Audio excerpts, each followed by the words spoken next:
What's up, everybody? I'm your host, Chris Hampton, And this is Nate Drolet. and we are here to talk about what, when, and how to train for the Red River Gorge. This is going to be a new series that we're starting, largely because every area that we climb in, that you climb in, does require, while you can, reach goals by training pretty generally, each area does require some specific things of you to climb really well in. And I think those things are worth talking about. It's one of the things that makes this sport so fucking cool is that the terrain is constantly changing and it's going to be different area to area. And the qualities you need, the skills you need to level up are going to be a little bit different in every zone. Yeah. I was actually just having a conversation the other day with Colette just about Mm, different types of limestone. I was in Vegas and she was just like, this is kind of the style I learned. And I was like, man, what's it been like? Because she's traveled extensively. I was like, yeah. what's it been like going to different places and learning those different styles for spending so much time? And she kind of equated them to almost like different languages. Like once Mm, you, especially with some yeah. languages, once you start learning more, it's easier, but also everything's just a little bit different. And, there's even dialects among languages. Hmm. Um, yeah. It's also, and I think this works well with the language thing, is that, which is a great metaphor, is that learning another language can also help you understand your language a little bit better, you Absolutely. know? And I think learning different climbing styles in different areas works exactly the same way. Yeah. Yeah. No, I think that, So, yeah, I'm excited about this because I love digging into those little tiny things, that you might need to think about. And I think the Red River Gorge is a really obvious place for us to start. It's where yeah. we met. It's We've both spent a lot of time there. The place has my heart, really. Hmm. I love the climbing there. I've done it extensively, and I'm not like jonesing to get back, but a lot of my formative climbing years were spent there. So, Same. Yeah. I mean, a lot of my climbing style has been shaped from climbing there. And even getting ready for this, like looking through lists of routes I've done out there, I was mhm. just like trying to find some good ones to mention. I was like, oh, there are so many good routes. And even the, air quote, bad routes, I was like, man, I've had some just great memories and like, or they're just good challenges. Um, so yeah, it holds a special place in my heart too. Yeah, totally. All right, let's talk about what to train. If you've got a trip coming for the Red River Gorge, or if you're a local who hasn't really put a lot of time into specific Red River preparation, what are the big things we need to think about just on a general level?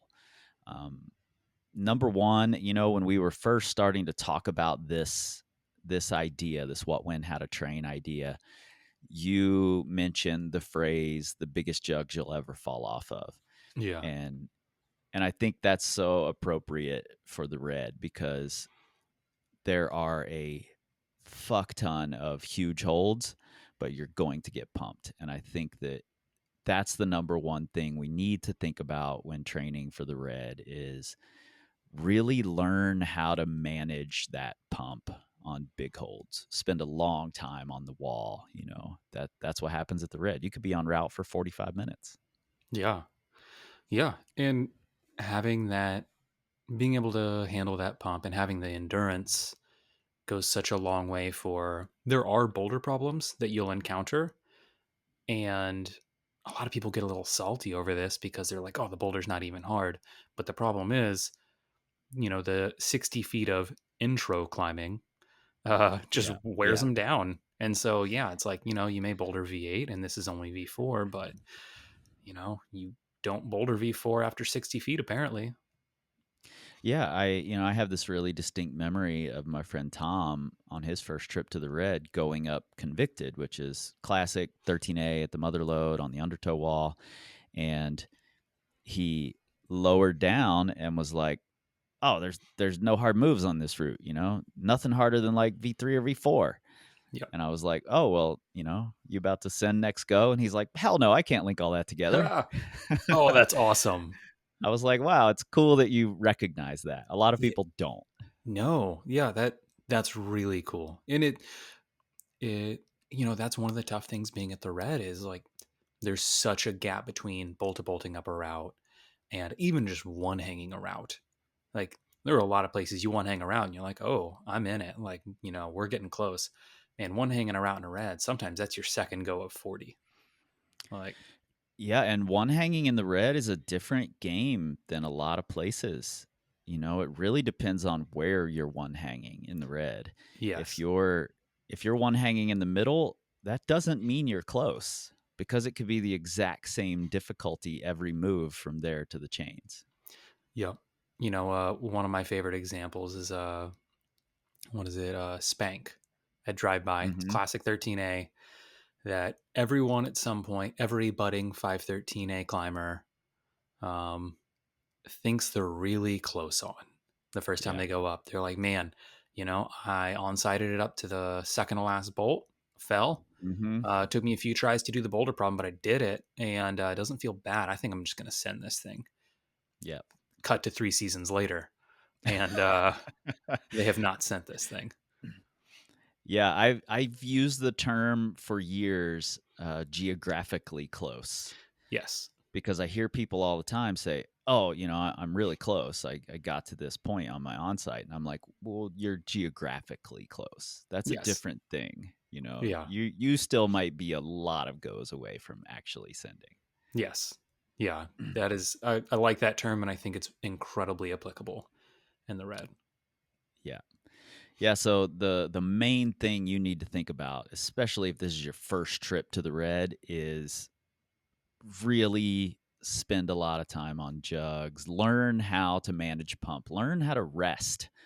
You know, I can't tell you how many times that I've trained someone for a trip to the red, and one of my first questions is, do you think you know how to rest en route?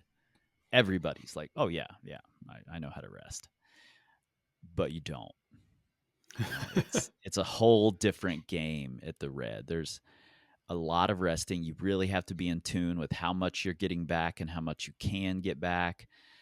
So, learning that stuff, pump management, how to rest on the wall, how to hang off of your skin instead of gripping like crazy, hmm learning those things is imperative to success there.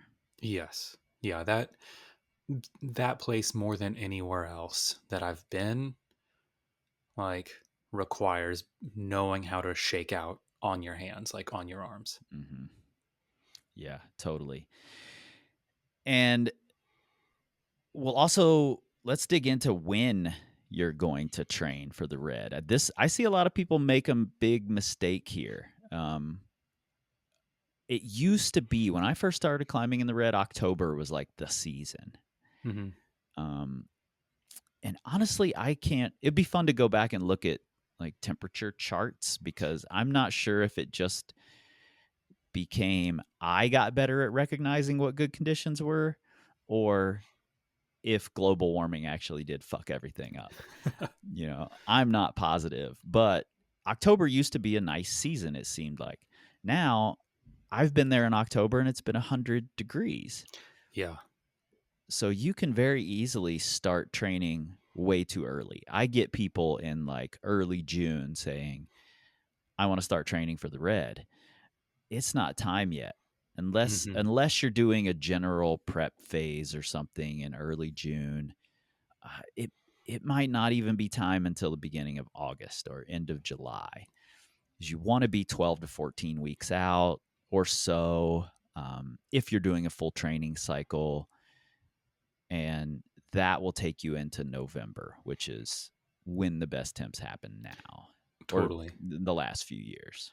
Yeah. And if you're doing it right, if you live close enough to the red or honestly just outside climbing to where, let's say if you're like, okay, I'm going to go to the red in November, then you can even have those last few weeks of, let's say, October, Hmm. if you're a weekend warrior in the red, you can use that time to kind of do the final bit of your training, in the sense Yep. that, let's say I'm going to go try and climb my first 13B this season.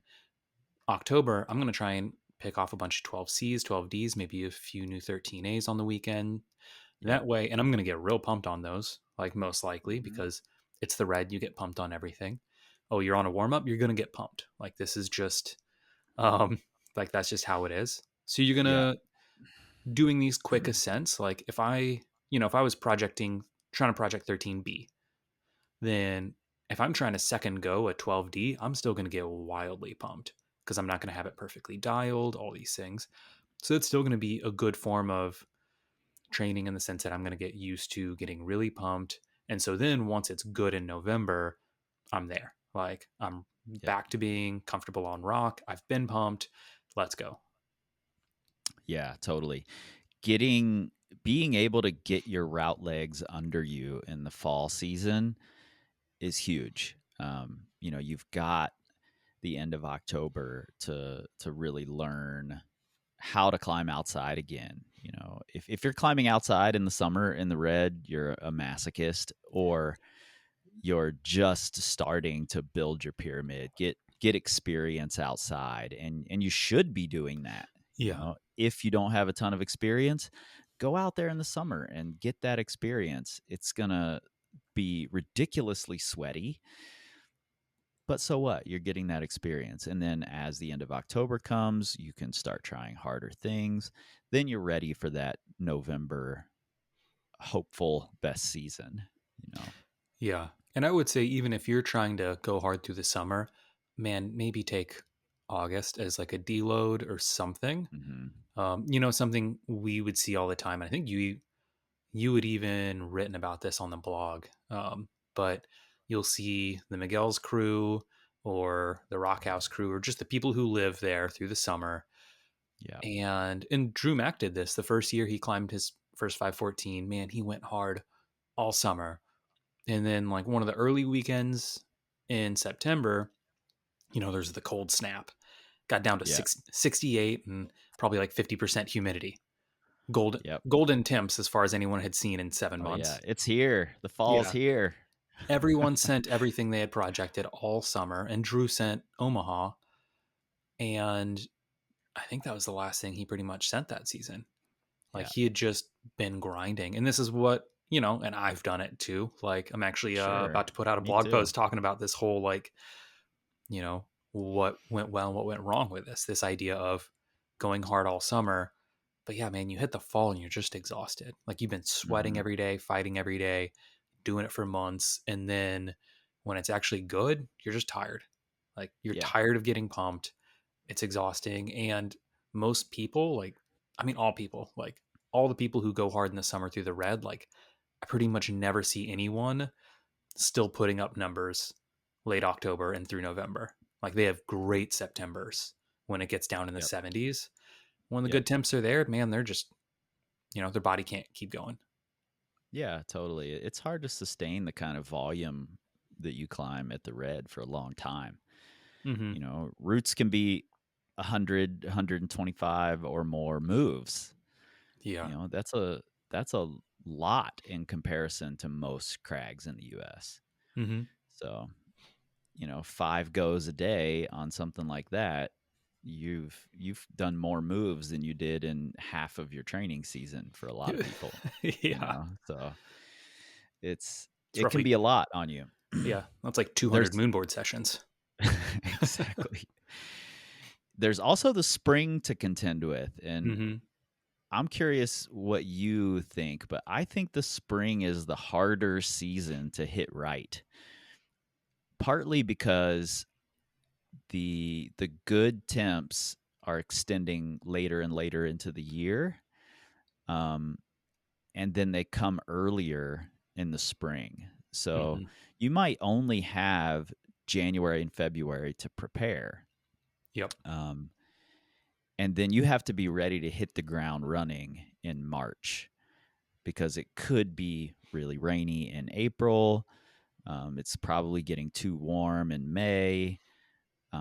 So especially if you're choosing routes that are in the sun, you have to be ready to hit the ground running late February, early March.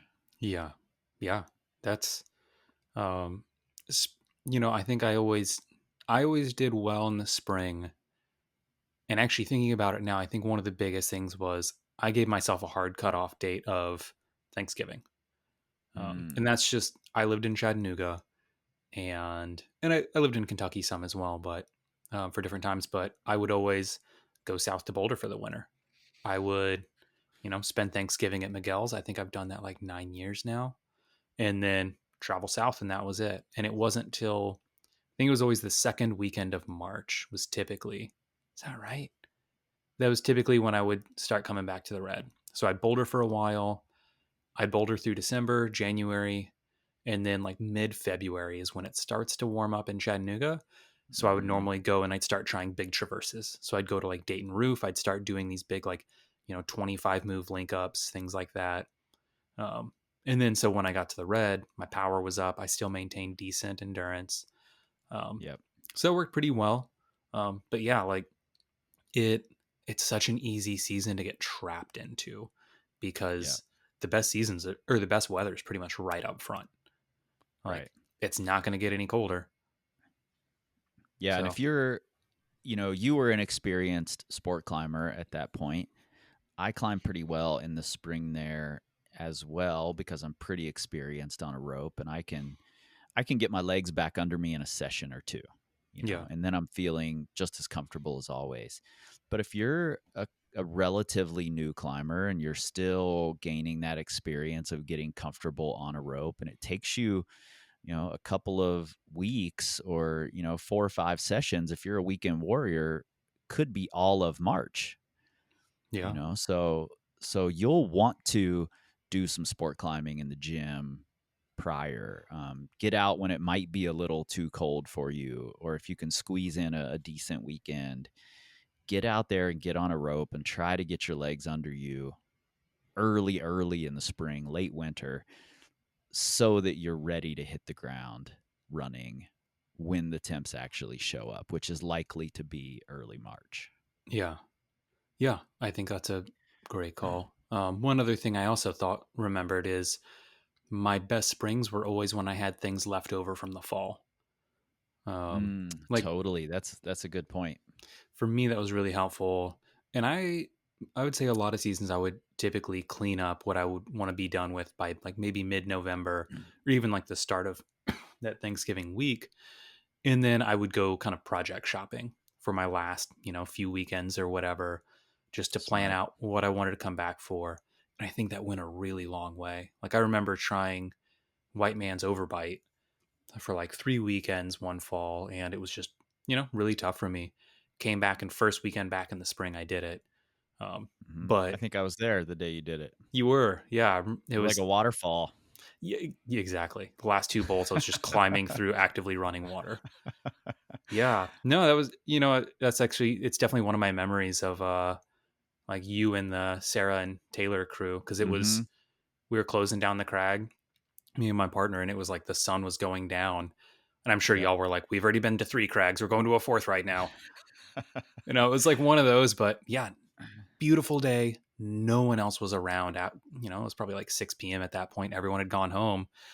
And I think Taylor had just gone up Thanatopsis or Cutthroat or I forget what it was, something on the GMC. Something over there, yeah.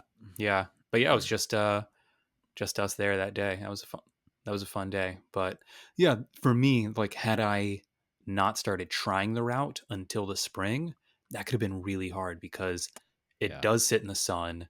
It would only Mhm. have gotten hotter.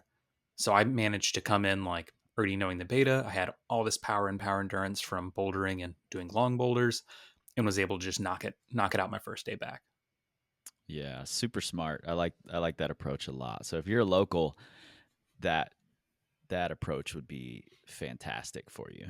Yeah. Queue up the things that you want to climb on in the spring because it the time comes fast in the spring. You don't get Hmm. to wade into it slowly like you do in the fall.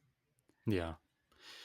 Yeah. And, All right, let's go I ahead. was just say last thing on the win is also you can plan your seasons this spring. Another thing you can do is just accept that it's going to get hotter and kind of plan your style by that. Start with bouldery routes, go to power endurance routes, Hmm. finish with endurance routes. So Yep. that, I always like, there's always one good weekend left in June. Like every year that I've been there, there's like, June's hot, but there's always like one last good like decent cold snap. And if Yep. you can, if by the time it's June, you can be on some bigger, steeper holds, then you can potentially pull off like a good late season send. Um, Yeah. And, queue up the shady crags yes. for the beginning of the fall and the end of, or the beginning of the fall and the end of the spring. You know, have those shady areas in the back pocket and know that that's where you want to be. Yes. Yeah. So It's generally speaking a bad idea to project Golden Boy late into the spring. that would be an awful idea. Yeah. So yeah, Don't you do know, that. exactly. All right, let's talk about how to train for the Red River Gorge, and let's break this down into categories. So, um, if you want to climb 511, if you're relatively new climber, still getting experience out there, you're looking to do your first 511 in the Red River Gorge. In my opinion, the one big thing you need is the thing we've already talked about, which is learn how to climb for a long time. Yeah. Start learning to shake out on the wall, but even more so, just get comfortable being on the wall for 30 minutes at a time. Easy to train in the gym, takes a lot of time, takes a patient belayer if possible, because it's helpful to be above bolts and still be able to relax and be comfortable up there. Hmm. But that'll go a long way toward 511 in the red. Agreed. And that's kind of what I have here. Mostly just getting comfortable. The Yep. red's really great for learning how to get comfortable over your bolt. Like the walls are tall, they're overhanging, they're typically pretty clean. Like there's not a lot of huge features. Getting comfortable taking falls, getting comfortable just being on the wall for a long time goes a really long way for establishing yourself in that 511 grade. Yeah, totally. And if you're looking for a training plan that kind of lays this out for you, for each of these levels, we have ebooks and proven plans. Proven plans are delivered through our app and include a group chat moderated by our coach, Nadia Sante. And I'm in there occasionally.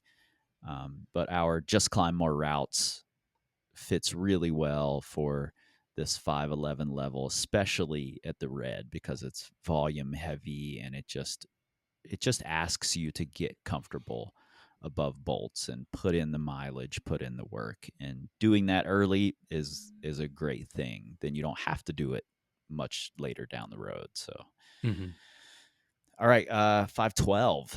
This is actually, I think 12A might be my favorite grade Oh, it's a in the good grade. red.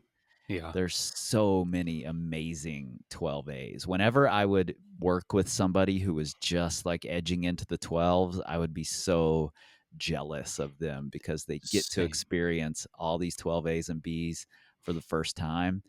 And that was just a magical time in my climbing. Same. That's oh man, and jealousy is the exact word that I would use too. Like anytime, like, or I'll talk with someone, they'll be like, "Yeah, I'm like, I'm going to the Red for the first time ever. I'll be there for November, and I really just want to on-site as many 512s as possible." And I'm like, "I'm happy for you, but I hate you." Like that is, I want another Red River Gorge to go do that with, because Yeah. man, what a great time. And I broke into 512 climbing in the red and like went through like that was where like I experienced those from a project standpoint to like a send quicker standpoint to all that. So, Hmm. oh man, yeah, I'm equally jealous of anyone who gets to climb 512 in the red. Yeah. And, just to not to back up entirely, but 11B is also one of my favorite grades in the red. So, Yeah. don't feel like you have to rush to get to the 12As because they're the best. There are some really amazing 11Bs around the red too. So, Hmm. those two. 11B, 12A, and then we'll talk about it soon, but 13B. I think those are the three amazing grades in the red. Agreed.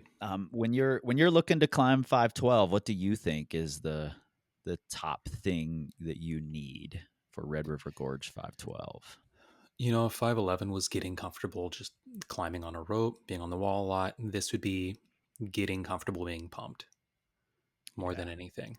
Um, I think the 512s really start to define the red in that you could just get so many more styles. Like 512, you suddenly can start doing things like Far From God. Man, what an Mm, amazing route. We're just over here.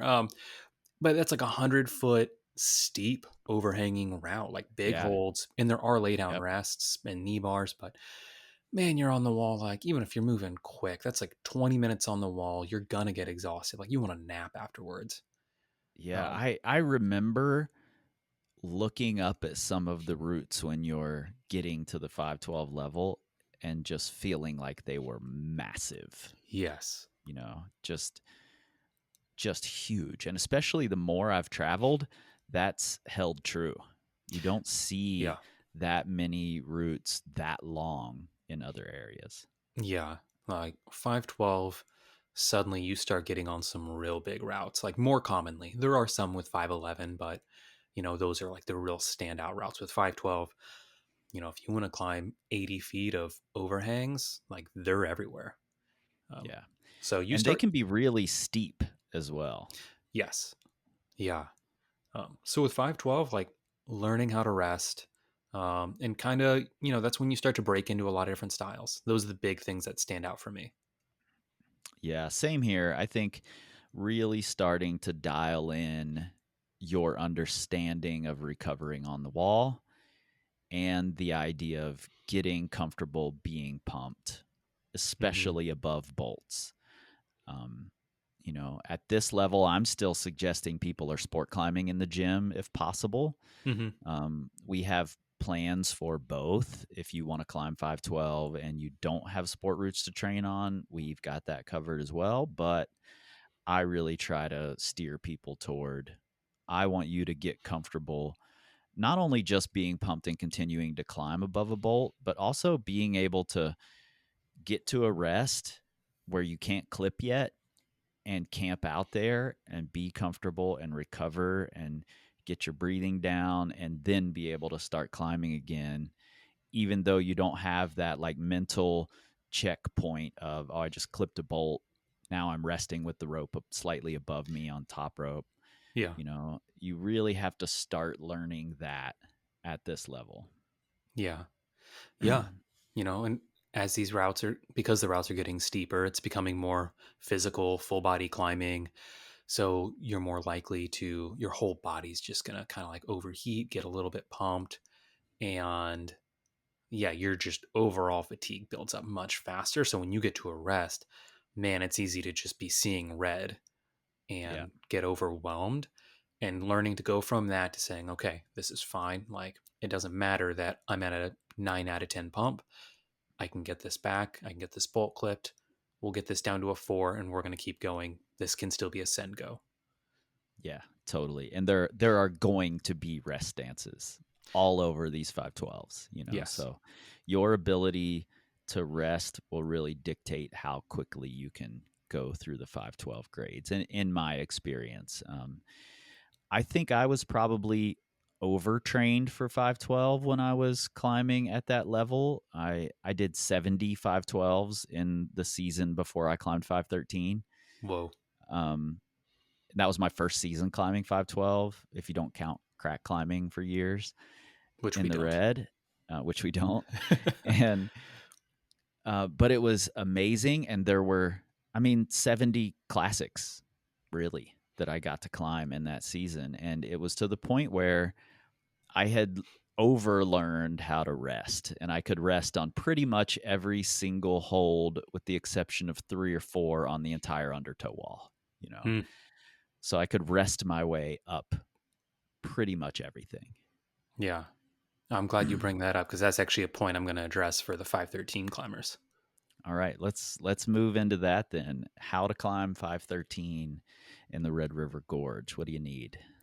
So the first thing I'll say is for a lot of people, learning how to move a little faster or just simply Hmm. skipping rests Yep. can or knowing when to rest. Because especially when you climb like 12C, 12D in the red, it's pretty normal when you've done like a handful and you're more established in the grade. It's like you've learned how to rest at that point. Like you've learned Yeah. how to shake on a lot of things, even some slopier holds. You're getting pretty comfortable. And a trap I see happen a lot of times is suddenly people are like, oh, well, I can shake on anything. And Yeah. so they Me. do. Exactly. Yeah. Like, I had a friend who they would use tuna town as their warm up at the red or at the mother load. Um, Common warm up there. Yeah. common warm up. They have done this route triple digits number of times successfully to the anchors. Yeah. They stop and shake 8 times. Hmm. Just and it's like, what are you doing? Like you can climb this whole thing without shaking, and I promise you will not get more pumped or tired than if you're shaking that much. Like this is someone who climbs upper 13s now. Um, Right. and they're working on that. Like learning how to sprint is something that they're working on, but that became a huge limiter for them. Um, just not knowing how to skip all right holds. If there's a 20 move sequence and there's a few all right holds in it, you don't need to stop and shake on all of them. Just go between the big stances. Yeah, that's really important, and that's something I fell into for sure. You know, I was able to do my first couple of 513s, um, just using my like natural. Oh, I hit this hold. This hold is a rest. You know, Yeah. I'm gonna camp out here for a minute. Yeah. Then I'll Yeah. climb to what feels like the next rest, and pretty soon I realized, shit, I'm resting. You know, twice in between every bolt. Yeah. This Yeah. is silly, Yeah. and then what really made a big difference for me is I had instituted this rule in the gym, for our little crew that we were training with, where if you sent a project in the gym, you lowered off and then you immediately had to top rope it. Um, and I made a rule for myself that I wasn't allowed to stop and shake on that top rope burn. Hmm. Um, and I learned that, holy shit, I can skip all of these rests and keep climbing. And I end up at the chains as fresh as I would have been, or more fresh than if I had stopped and, at all of these stances that I did when I was learning to red point the route. Yeah.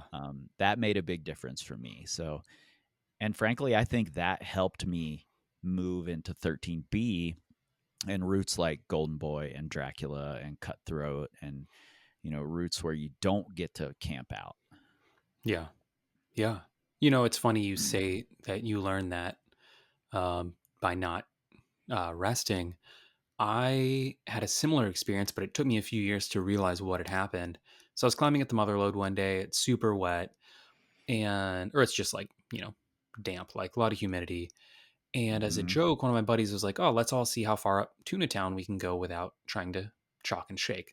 I had just broken into 12B at the time. So this was like, I wasn't even anywhere close. Mm. But a couple of them did it and they were like, oh, that wasn't bad. So the next day I went out, or the next weekend, because I was a weekend warrior at this point. So the weekend before, I had sent Mercy the Huff for the first time ever. Mm. This was like, I don't know, my fourth Fucking 12B. classic. Wow. Amazing. And I had shook out all over it. I used the hand jams. Like to clip anchors, I threw my entire leg in that crack and like heel toe Yep. cam the crack to clip because I was so like just exhausted. Mm-hmm. And so I went back to left flank the next weekend after the no chalk, no shake experiment. And I had climbed a couple other things. I had finished out the 12Bs at the crag. And I was like, at the end of the day, I was like, I want to see how far up Mercy I can go without chalking and shaking. And I was like, it'd be cool if I could get to maybe like the fourth or fifth. Yeah. I climbed to the top and I wasn't pumped. Yeah. Like, was so much less pumped than when I had done it before. And at the time, I was like, that's weird. Like, I didn't comprehend exactly what had happened, but it wasn't until probably 2 years later that I was like, there's a balance here. It was, I think, when I was trying to break into 513, I was like, I don't need to shake on everything just because I can. Mm-hmm. Yeah, and at this level, I end up having to almost argue with a lot of people who are asking which proven plan is going to fit me the best, because a lot of them really want to continue sport climbing in the gym, Hmm. and I'm like, you're going to be much more efficient and effective if you stop sport climbing in the gym at this point. Maybe, leading into the spring season, you get on the ropes a little bit in the gym just to start to get your legs back under you so you can hit the ground running like we talked about. Yeah. But my suggestion is to train on boulders almost exclusively at this point when you're trying to break into 513 and beyond. Um, get rid of the sport climbs in the gym unless it's a performance day, and or you're just going in to have fun, or you're getting your sport climbing legs back under you at the beginning of the season. Totally. So our climb 513 plans are entirely bouldering based. Yeah. Yeah. And I think it makes a lot of sense. In this, we're also working under the assumptions, like with this whole conversation we just had, that you built endurance and, the Yeah. ability to shake out climbing 512. I'm glad you said You know, that, because I do occasionally have people, who have done a bunch of 12Ds, 12Cs at other areas, and they're like, I have a trip coming to the red. Is your climb 513 plan the best for me? And I might send them back to the climb 512 plan because they need that endurance that the climb 512 plan is built around. So if they haven't learned how to shake out, haven't learned how to be on the wall for 30 minutes at a time and do 100 moves in a row, then hmm I'll send them back to that climb 512 plan for a season, just to build that back up before they move into this climb 513 plan. yeah. Yeah. I mean, it makes sense. One other thing I'd say with climbing 513 in the red is that it suddenly becomes more punishing to not be well rounded. Mm-hmm. And you see, like, you can get through a lot of 512 climbing by just being a real fitness monster. Like, Yep.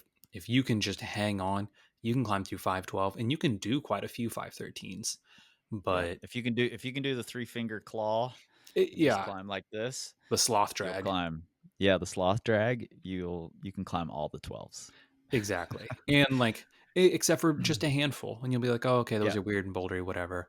Yeah. But when you get to 513, it kind of flips. Like, you need that like sloth climbing ability, the open drag, being able to climb pumped. But I mean, that's just the, you know, entrance fee. Like, from Mm-hmm. there, you really need to be able to boulder. You need to be able to climb a lot more styles. Otherwise, you're going to be stuck on a very selective few number of climbs, especially when you get past like 13A, like even 13B. Like, okay, you can climb some Madness Cave routes, maybe like Paradise Lost, sort of, if you can get through the bottom, but then Yep. you're starting to get real limited. So that's when you need to be able to start doing all types of climbing, being able to be a little bit more functional in different bouldering types of movements. Yeah, agreed. And I mentioned earlier that 13B is also one of my favorite grades in the red. Amazing. So many classics that we've already mentioned, like Golden Boy and Cutthroat. And Dracula. Cutthroat's one of the more overlooked 13Bs, I think. Yeah. Yeah, Dracula, Return of Darth Maul, Elephant Man, um, just some fantastic Table Direct. There's so many. The Yeah. Legend. Jeez, we could go on and on I with know. I'm like, the take that Katie 13B. Brown. Like, we could just Ah, spend the take next that five. Katie Brown. Fuck. Yeah. Yeah. So many good ones. So if Yes. you're climbing at that level, don't look over the 13Bs. Spend some time there. Yeah. Did you say no redemption? I didn't. That's Oh. another one. Okay, we'll stop. Um, and those are all.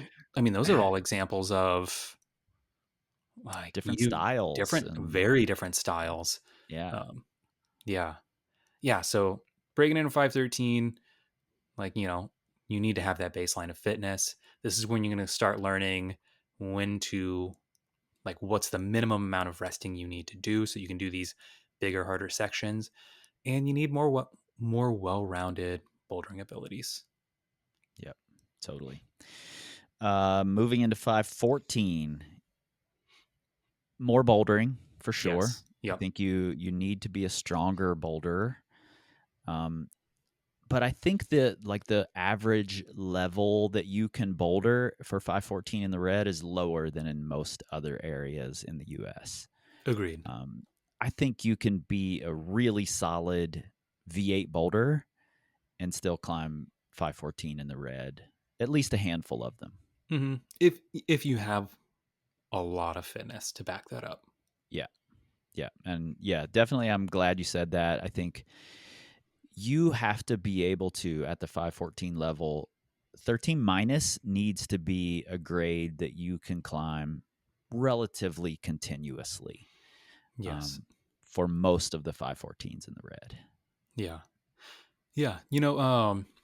Years ago, many, many years ago, Mike Doyle wrote a blog post back in the blog era of rock climbing. Mm-hmm. And it was this idea of his that the harder you want to rock climb, the smaller the hold you need to be able to recover on. And I have gone back to try and find this. Like I've spent a few hours hunting for this blog post. And I think in the red, which I mean, he's also, let's just go ahead and say Mike Doyle's a great climber, has a lot of Yeah. experience in the red, FA'd Lucifer, and is a really good on-sighter. Like he's Yeah. on-sighted, challenging things in a lot of areas, including places like rifle.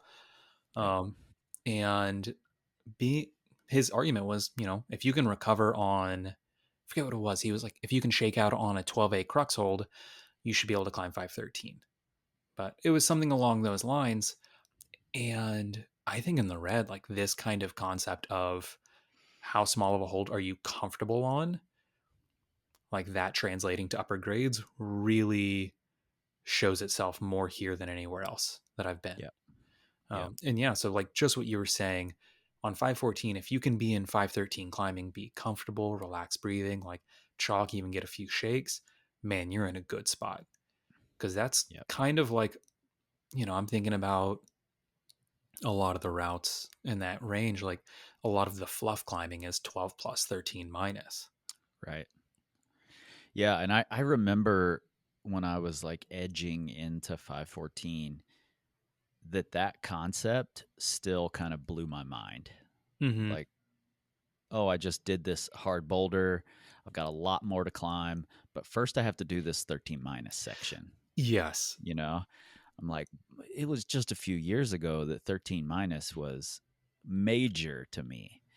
So I would go back and forth in my head all the time. Like, is this section really 13 minus? That's what everybody calls it. Maybe it's only 12B, you know? Yeah. But the reality of it is, you just have to be pretty comfortable climbing what could be an entire 13 minus route at most areas. Yeah. You might do 50, 60 feet that's 13 minus and have to be able to recover a little through that section, or at least keep the needle from moving forward. Yes. Yeah. And it's funny you say that because I used to kind of like have that same thing in my mind when I'd hear like, like pros would come to the red and they'd be like, oh, yeah, it's like probably like 13B to that, from that bolt to that bolt. And I'm like, don't tell yourself that, Nathan. Like, like, don't tell yourself that it's That's the cutthroat. season long project. Yeah, exactly. I'm like, oh, if I had to do cutthroat but after that boulder and before that boulder, I'm never doing that. I'm like, well, let's just not think about it like that. Like, Yeah. we're just going to think that's 20 moves we need to do. Hmm. I also think that at the 514 level in the red, it's even more imperative. And this is true for the 513 level as well. Um, but even more so at 514, you have to be able to keep your technique together. You have to be able to execute really well while you're pumped. Yes. Um, at 514s in other areas, it's very often the case, and, I'm generalizing here, but it's very often the case that you're just going to do a hard boulder while you're relatively fresh. hmm Um, at the red, you have to do a hard boulder and you have to climb it well while you're pretty damn pumped. Yeah. I've heard some coaches say 514 climbers don't get pumped anymore. That's not true at all. Yeah. Especially in the red, they're all going to get pumped at some point, if they're climbing anywhere near their limit. I mean, shoot, they'll probably still So get pumped on like 512s, just not terminally. totally. Yeah, Yeah. exactly. So one of the exercises actually that I think is really great, it is not in um, any of our proven plans anyway, but is an exercise that we've used quite a bit called Campus Punks, which is, essentially getting yourself to a specific level of pumped on a campus board with foot rungs, laddering up and down, and you can adjust the difficulty by going to smaller rungs, um, or doing bigger moves, and then executing a moderately hard or hard for you boulder after you're pumped, and really paying attention to what it is that starts to fall apart first and taking steps to shore that up can mean a lot for climbing 514 in the red. Yeah. Yeah. And I swear by that drill. It's funny. I recently got the Climbing Bible by Martin Mo Broughton, and I can't remember the second author's name, but in it they talk about that drill and they refer to it as McClure drills from Hmm. Steve McClure. And then I like went hunting and I found an interview where he talks about how to him that was like his secret weapon for doing harder on sites and getting Mm. comfortable building that like strength endurance for being able to just go through sustained climbing. And I was like, oh, he even talked about like the periods, the amount of like time on versus time off that he liked to do. And I was like, this is cool. We kind of like stumbled into like, Yeah. yeah, he talked about his process for finding it. And I was like, oh, we kind of ended up at the same conclusion. And I was like, oh, all right. That's kind of cool. Yeah. It's also a skin saver, which is Yes. really nice for the red, because the sandstone can really beat your skin up, and new gym holds can beat your skin up. So, Sometimes worse. yeah. So being able to do most of your endurance work on campus rungs and then just climb a hard boulder after is huge for saving your skin. Yeah. Yeah. What do you think the average boulder difficulty on 514 in the red is? I'd say somewhere between V7, V8. Yeah, I think that's probably true. And I know a lot of people who would bristle at that suggestion, um, but I think it's absolutely true that the hardest boulders, there are a couple that are definitely harder on 14A, Hmm. but not many. Most of the boulders are in that range, Yeah. and they're And just stacked up. totally. And I think it's one of those things that some people like to talk about how the red, they'll be like, oh, I mean, there's no hard bouldering in the red, like on ropes. And I don't know how, like, this is one that kind of cracked me up. People will be like, oh, I mean, look at Southern Smoke. There's not a boulder harder than V6. And I've tried that route quite a bit. And I've seen people who have flashed V12 fall on these boulders, not pumped, just like trying to Hmm. work through, and they come down there like, yeah, that's probably about V8, like maybe a couple in like that V7 V8 range, like probably Yeah. two or three of them in a row. And so it's one of those things that I think things either get like really downplayed or they get like really fluffed up. Um, Yep. but Totally. yeah, All right. Any of those grades actually for the red, we have a list on the blog post that will accompany this podcast episode. Oh, the link will be right there in the show notes in your pocket supercomputer.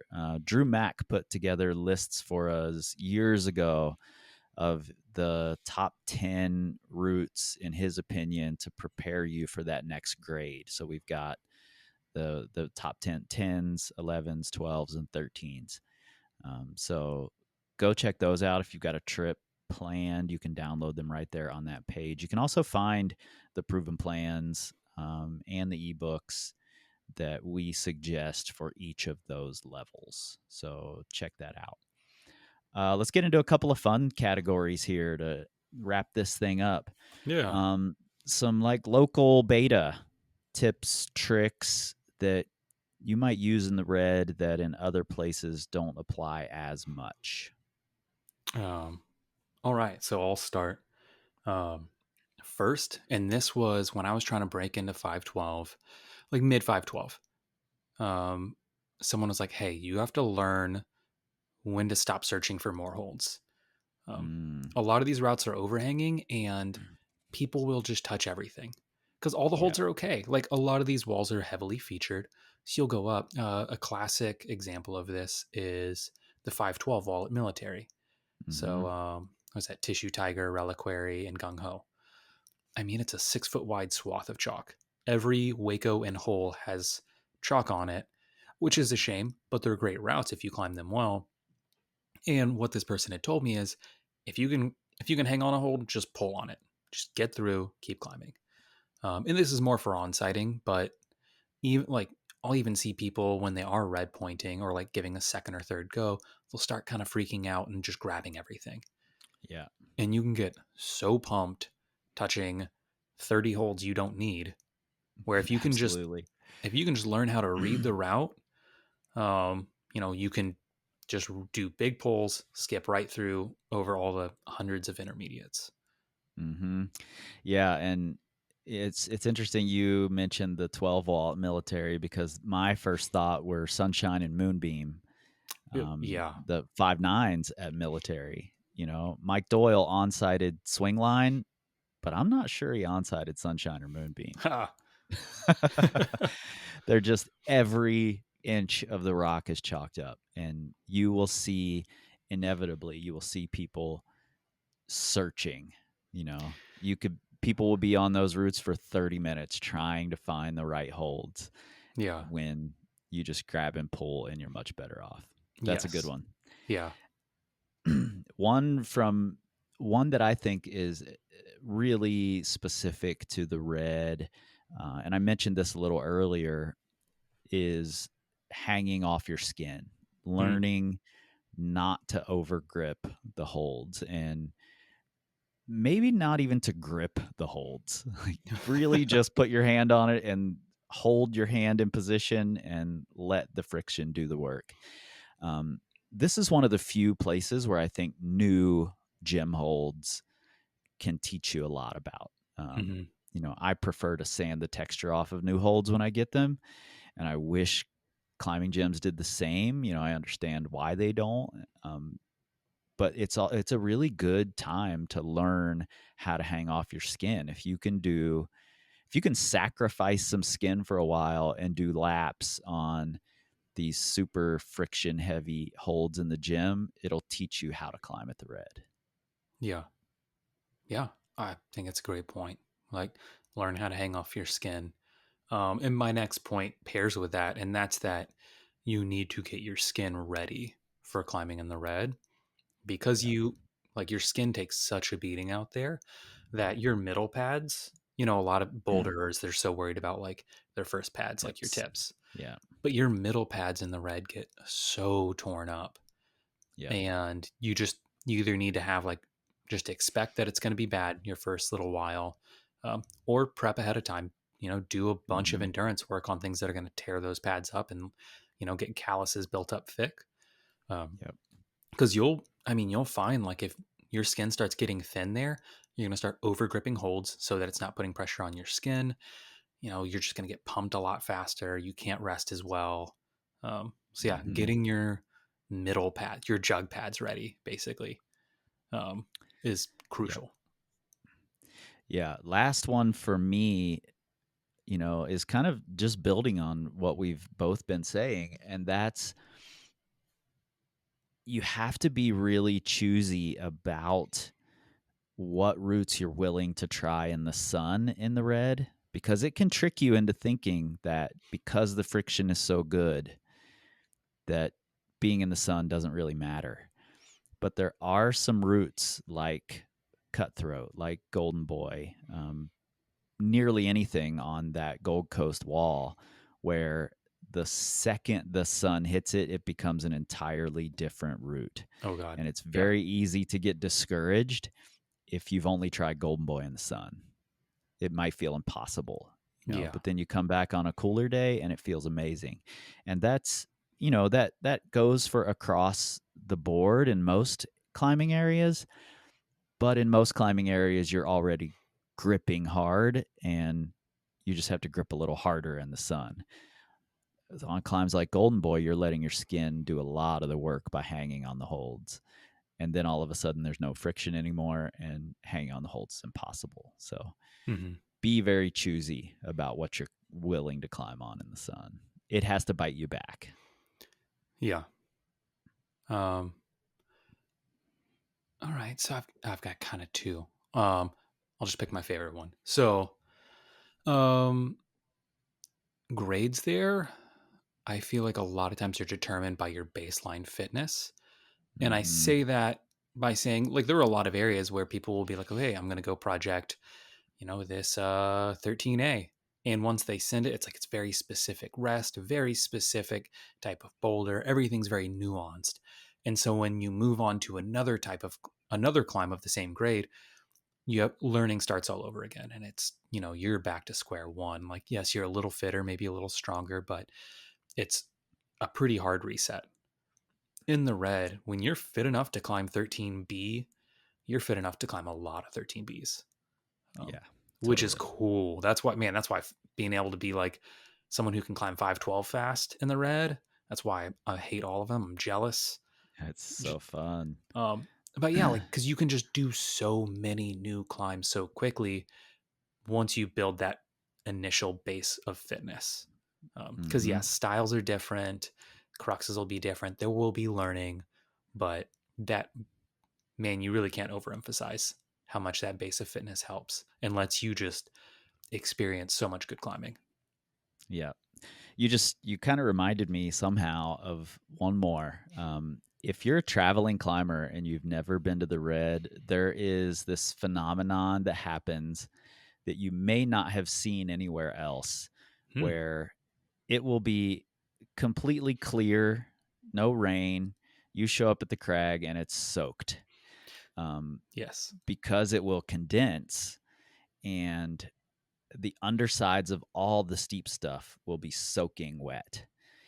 In those instances, go to the more vertical crags that get some sun and aren't socked into the trees, and they are almost always bone dry. Hmm. So not all will be lost. The red is a great area to climb at in the rain, but when it starts condensing, all the steep stuff is going to be soaking wet. And I've heard, I don't know for sure, I've heard that it's when it's been cold, but then the temperature matches the dew point on a Yes. day after it's been cold, and then it will condense on the wall. Yeah. So if it's like really cold overnight, but then it warms up too quickly, it's kind of like when you Yeah, take a Coke bottle out of a fridge and then it right. just gets covered in those little beads of moisture. Um, so yeah, that's kind of what happens. That's a good point. That happens there in Southern Sandstone more than anywhere I've ever. I mean, I've never seen it anywhere else Yeah, really. yeah, Um, same. all right. So last point. I had two. I'm bringing this one in. Yeah, I had to give you a way to get your last one I appreciate it. in. So last one, and Golden Boy is a perfect example of this. Rock climbing in the red is such a small percentage game. Like, in the sense that if you can make these tiny efficiency Mm, changes, mm-hmm. man, it makes a huge difference. Like, and that's just other places I've climbed. Like, yes, it's true. Like, it's good to make the easy sections easier, but man, in the red, being just a little bit more fluid on every move makes Yeah, such a difference. Like, that totally. was, when I projected Golden Boy, I think it took me maybe 10 tries. And every single go, I learned, I was like, oh, I just changed the way I did like 8 moves every time. Mm-hmm. And it could just be, oh, I was front pointing my foot. Now I'm outside edging a little bit. And that lets my hips get in a little bit more. These tiny little things that, man, other places, I just haven't had, because most other places tend to be a little more bouldery with bigger rests. And, like, yeah, you take the boulder problem serious, but if you're on bigger holds, it doesn't feel like it matters as much. But because Right. the red doesn't have so much enormous jugs or really heinous boulders, it's this middle ground. It's really easy to climb all this middle ground the way you would really easy climbing. Um, Yep. so yeah, like a lot of Yeah, people, that yeah. That's a really good point. That defined my style for years, until I eventually learned that it doesn't matter as much in other places. Hmm. Great skill to have, but Yeah. doesn't matter elsewhere nearly as much as it does there. Yeah. All right, let's move into some specific routes. First up, favorites. What's your favorite route in the red, Nate? Man, this was a tough one, but I'm gonna say stunning the hog. Oh, that's a good one, Yeah, man. just a little I do, guy, but I do love that route. yeah, I remember because for me that was I think my second or third 12D, Mm-hmm. but it's Same for me, I think. super steep. It's like 50 degrees overhanging, these big like big beefy pinches, like cool bouldery moves, and Yeah, I was like, man, this is cool. Like I'm finally at a level that I get to do like really cool moves on a rope, like boulder moves. yeah, Like, and man, that's a good one. And it kind of always stays cool in that mhm. little cave zone. What a cool one. Yeah, I mean, it's tiny. Like anyone who's climbed it, the actual climbing is what 35 feet. Like Yeah, it's not yeah. much, but at the time, it really stood out to me. And yeah, so I'd say in everything I've looked at since, where I'm like I love Supercharger, amazing, Mm-hmm. and I love Southern Smoke and that whole cave. And to me, they're really just bigger, stunning the hogs. Like Totally. Yeah, so, yeah, awesome. that's mine. Mine is going to break the rules here, and it's going to be a trad route, which is the inhibitor. Okay. Um, 11A Skybridge Ridge, really just kind of a straight out of Yosemite granite style crack. Hmm. Um, really amazing. Definitely, it's the route I've probably climbed more than any other, except for maybe maybe check your grip and maybe the 11 warm ups at the mother load. I've probably climbed those more at this point, but hundreds of times I've climbed it and Oh love it dang. every single time. Um, really amazing. And if you're a crack climber, or if you can borrow gear while you're there on a trip and you want to check it out, it's one of the best 511 cracks I've climbed anywhere. Nice. All right. Must do. What's the must do? This exemplifies the Red River experience route. All right, so I have two because I couldn't Okay. choose. For me, the first one was Superfly at Oh, it's that's like a good one kind too. of 12 AB over Damn. at what is that called? Uh, Solar collector. Solar Collector. Amazing, man. And this is the one I've probably climbed 100 plus times at this point. It's Mm-hmm. I've climbed that one a lot too. yeah, it's a stacked wall of like 511s and a few 512s, and man, this one's just good. Like especially, it really exemplifies you. Like it's overhanging. There's good holds. Like you can get one-handed shakes, and there's a lot of extra holds chalked, but not so much that it's super distracting. But you can get a really good flow going. Like get these big like three Yeah. foot pulls. Oh, it's just fun, man. You know I was looking through all the climbs that I've done, and I've never I've never been tired of that route. Like I could go out there today and just be like, I'm going to do 10 pitches on Superfly and call it a day. It'd be a great day. Um, Totally. That's a really fantastic one. so that's the first one, and then the second one is Malice, Oh yeah, that's a great one too. I forgot that one even existed. and that one's like borderline must do versus like overlook classic kind of thing, but it's so Yeah. good. Just like a little more, it's overhang, a little more powerful, but then you like turn a lip and you have to do a slab red point crux. Yeah. The moves at the lip are very cool. That's one of my proudest on sites. Nice. That's a good one. Yeah. I mean that it's 12C. C, I think. I can Yeah. never remember if it's C or D. Like if it was D, I wouldn't blink twice at it, kind of. Yeah. But yeah, those are mine. Superfly and Malice. What's yours? Mine is Twinkie. Oh, duh. I feel Yeah. like, especially if you're at that grade, if you're breaking into 512 and you walk up under that big, steep, featured overhang, it just feels awe inspiring, you Yeah. know? So cool to be able to climb out that big belly.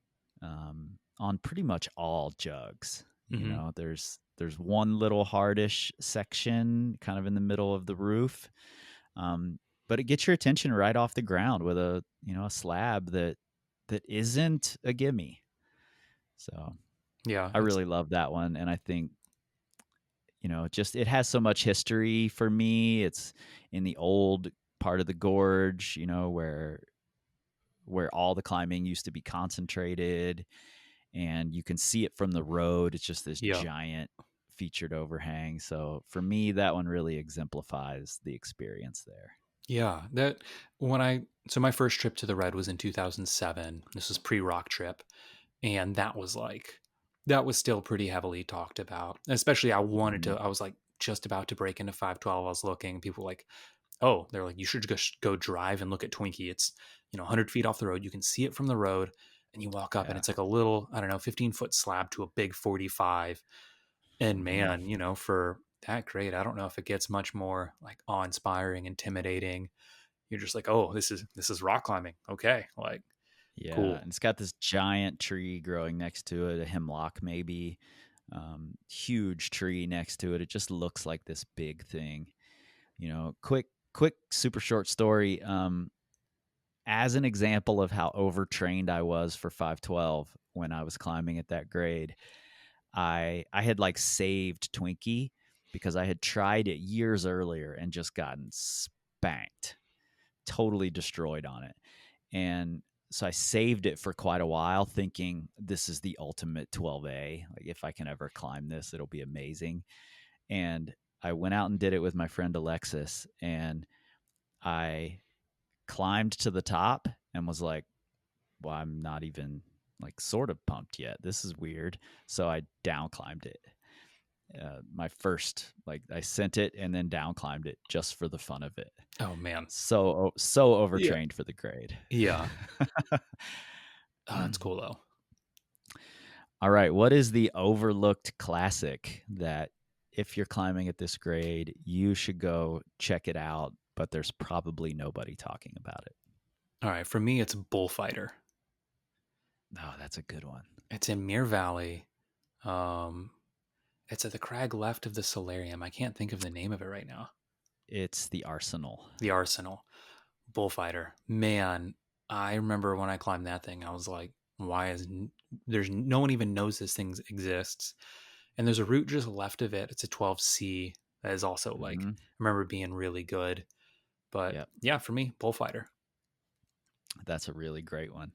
I have distinct memories of climbing Bullfighter for the first time, trying to onside it. I don't think I onsided that one though. Um, and I does Bullfighter have the dyno on it, I can't, it or is has, it the one next to it? so I think they both have some sort of dyno. I feel like Bullfighter you can like fist jam through. I think that's Yeah, how I I did hand it. jammed through the dyno for sure. Yeah, I think you can on Bullfighter, but the one left of it you can't. And I think Bullfighter Mhm. also has like a mantle at the top.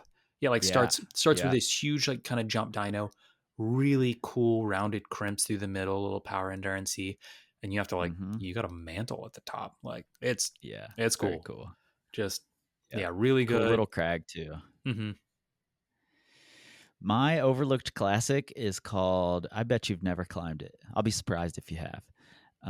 Lightning Rod Arete.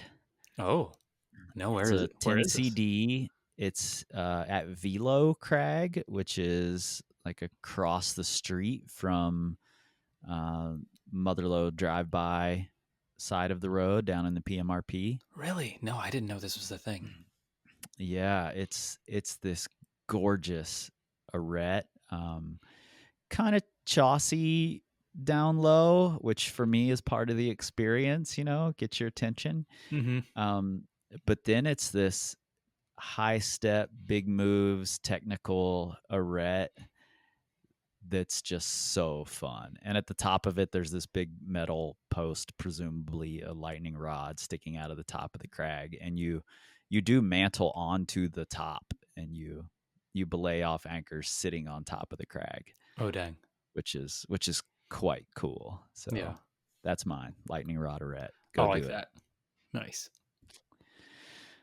Favorite rest day activity in the Red River Gorge. You're kind of out there in the middle of nowhere, little town in Appalachia.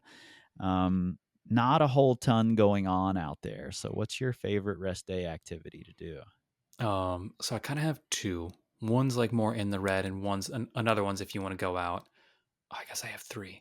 All right. So I'm all yeah. So first one in the red is hiking the Auger Ridge Loop.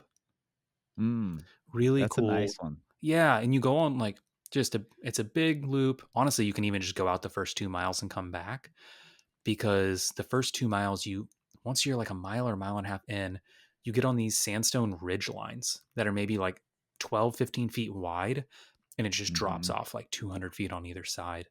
And you can just see all this expanse, just miles in both directions. Yeah. Really cool. In the fall, like, man, I used to go out there like around sunset, like most rest days, just like get my running shoes, go out and jog out to those little ridge lines. Stunning. So that's You a ever climb any of the trad routes out there? no.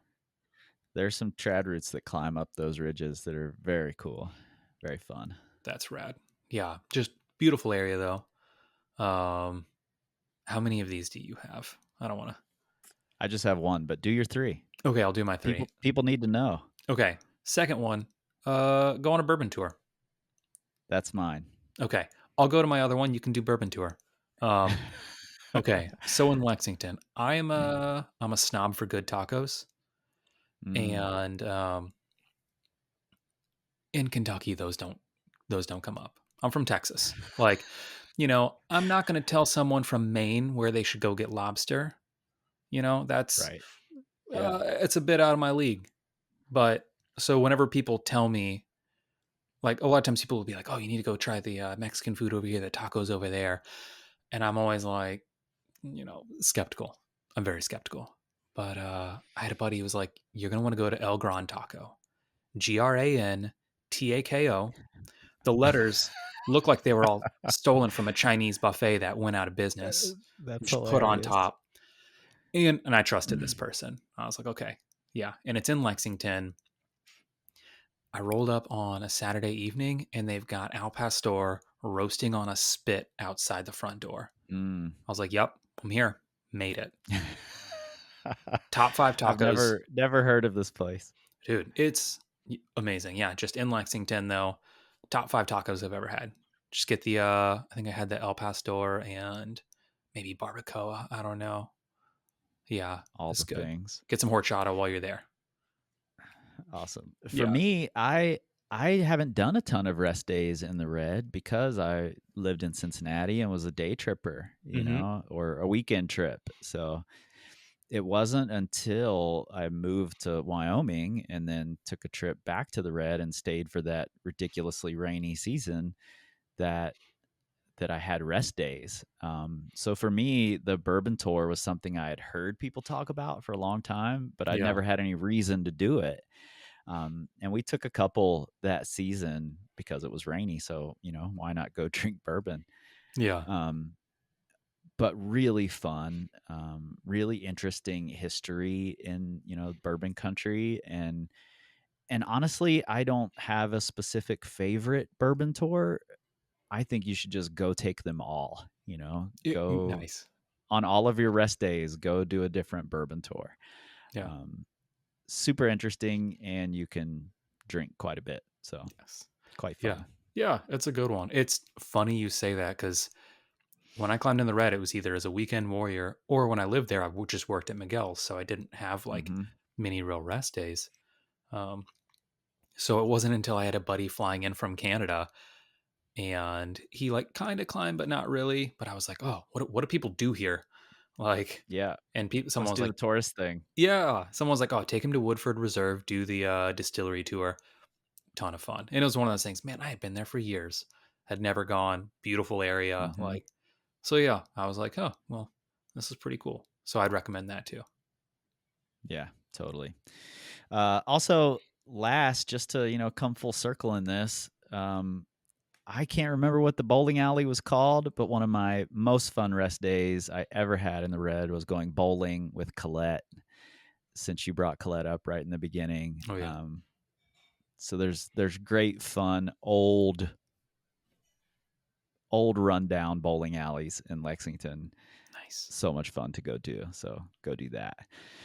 Um, if you're interested in more information or finding training plans or getting the lists that Drew Mack put together, you can do that at the link right there in your show notes in your pocket supercomputer, or you can go to the website powercompanyclimbing.com. We'll have blog posts for what, when, how to train for a bunch of different areas as they're starting to, kind of come into that training season. And right now is the time when you should start thinking about training for the Red River fall season. So get on that. We've got proven plans, ebooks over there, powercompanyclimbing.com. You can find us at Power Company Climbing on the Facebooks, the Instagrams, the Pinterest, the YouTubes, whatever social media platform is next, with the exception, of course, of the Twitter, because we don't tweet. We scream like eagles. Structure audio.